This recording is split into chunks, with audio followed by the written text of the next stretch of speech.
What I wanted to talk to you guys about and help learn from you as well is you're interested, hopefully some of you are interested in business, and you're thinking about how can business be used for good.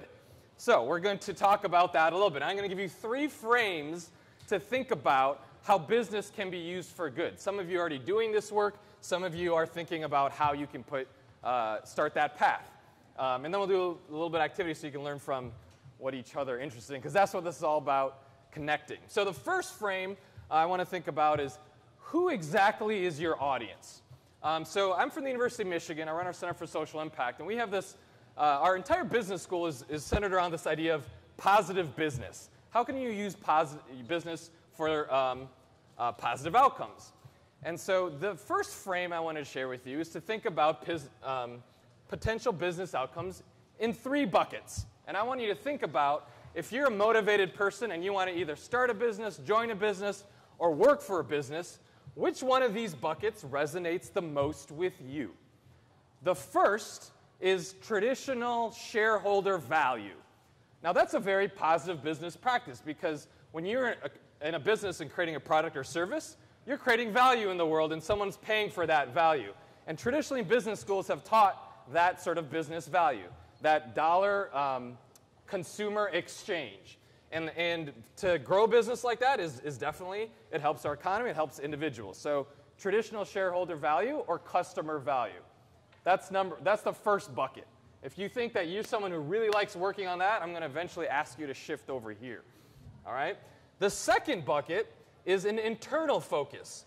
Are you someone that's really interested in making sure those that are inside your organization, your employees, for example, are really thriving at their best selves? Are you interested in creating leadership? Are you interested in making sure that people are happy with the work that they're doing? Are you interested in creating a culture that makes people excited to be at work, that they feel valued? Because that's a very positive business principle, and it's very focused internal to your organization. So if that's the case, I'm going to ask you to shift here in the middle.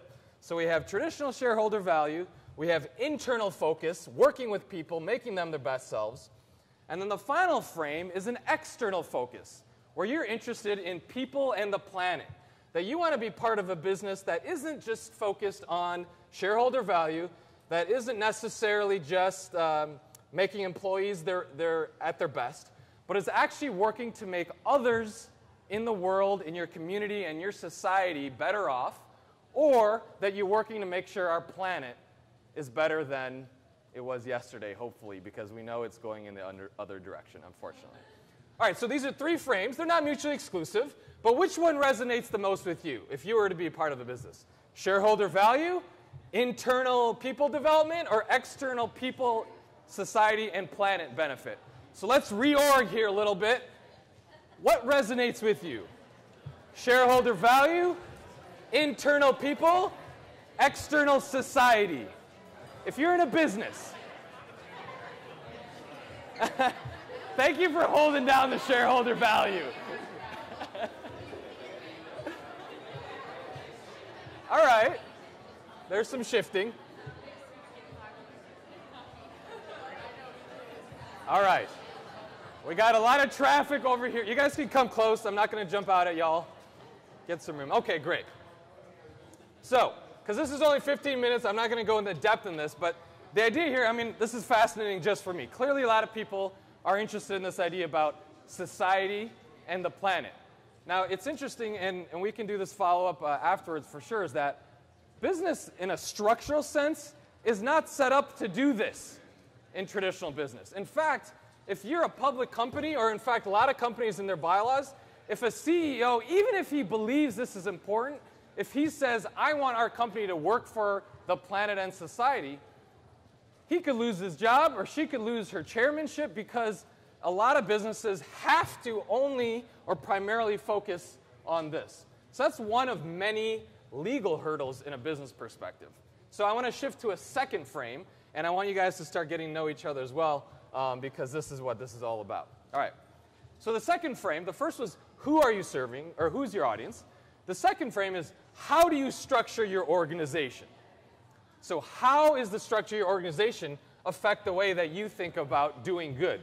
So I'm not going to have you guys shift this time, but I'm going to imagine that, I was going to say spectrum or a rainbow of businesses. Now, when I use the word business, now I'm going to mean all sort of organizational entities. How are they structured? On one end over here is the very traditional profit first. So the extreme over here is dollars, dollars, dollars, bottom line, dollars increase, right? The very extreme corporate model of that is the most and only important thing. The other side of the spectrum over here is pure philanthropy. We only live and operate when people give us gifts. That's it. We have sugar daddies, we have family, we have our friends. They empty their pockets, and that is how we exist. We don't want to worry about anything else. So this is the spectrum that we're working in. And the thing is, as business evolves and organizations evolve, is that everything in the middle is what I think is interesting. And there's a lot of subsegments, and there's a lot of overlap. So let's move from here to here. So you have pure profit plays, but then you have some corporations that also believe in corporate social responsibility.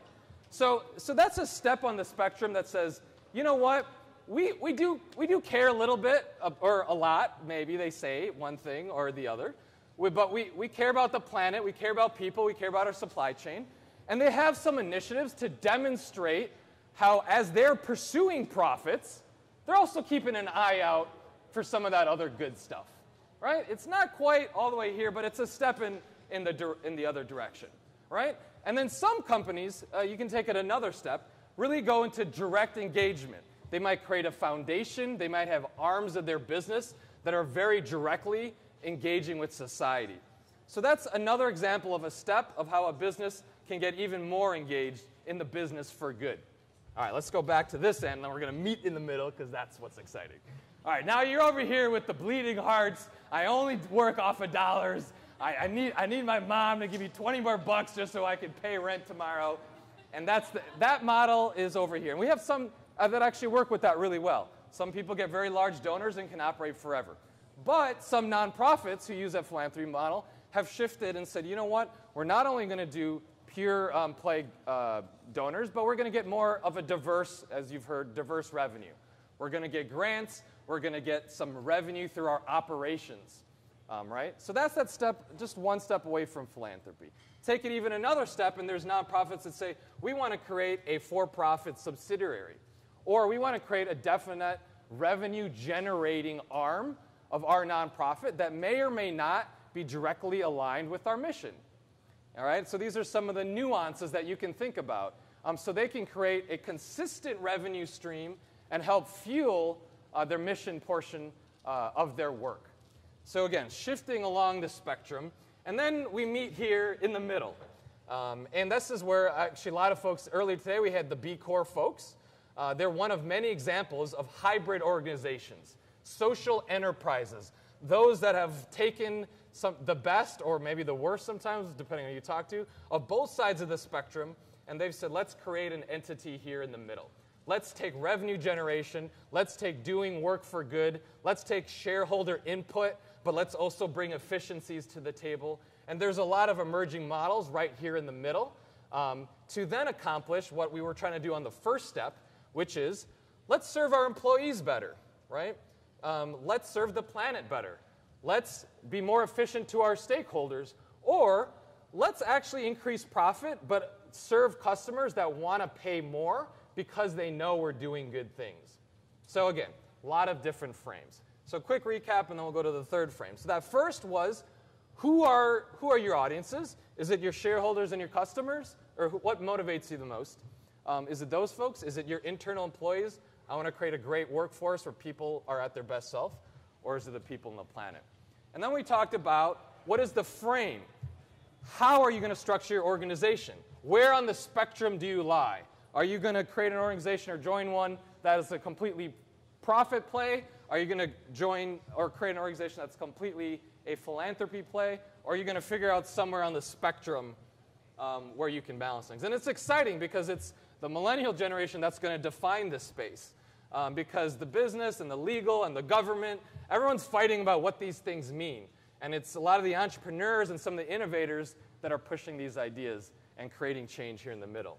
So the final piece then is also, well, how do I then attract money into what I'm doing? And that sort of ties to this bigger picture, because a lot of people start with the money question, right? They come to me like, oh, I have this great idea. I want to do X. I got to find some money, right? And we all need money to operate in the way we do. And there's a lot of ways to get revenue into your operation.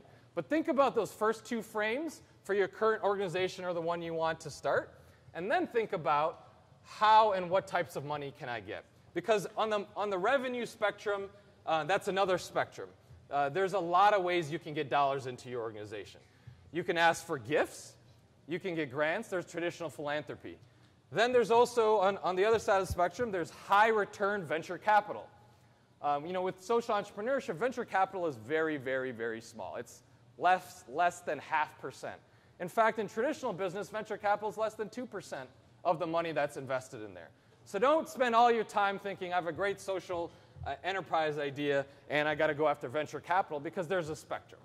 There's other things that exist. So in the middle of the spectrum, you have government assistance in the form of both debt and equity. Do you want to get a loan? Or do you want to get someone to actually invest into you? That someone could be a government entity, it could be a business, it could be an individual. And investment means someone gets a financial return back. But in our world, we're also talking about how do you balance financial and social return. And there are a lot of people and entities that are interested in this.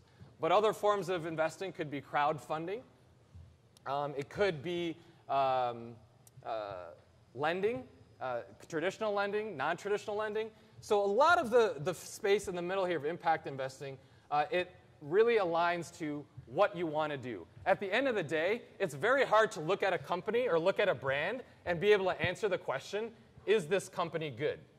There's just too many elements of that you have to work out. What does good mean? How do you measure good? How do you infuse capital into good? So I wanted to present at least 2 or 3 frames to get you to start thinking about these things so we can continue the conversation. And I hope when I come back to future years that some of you will be presenting even better solutions to how we can do all of this, because the more you get into spectrums, the more messy it gets, and the more we need to work together to do that. So thanks again. I'm Rishi Moudgil, University of Michigan. Happy to continue conversations with you guys.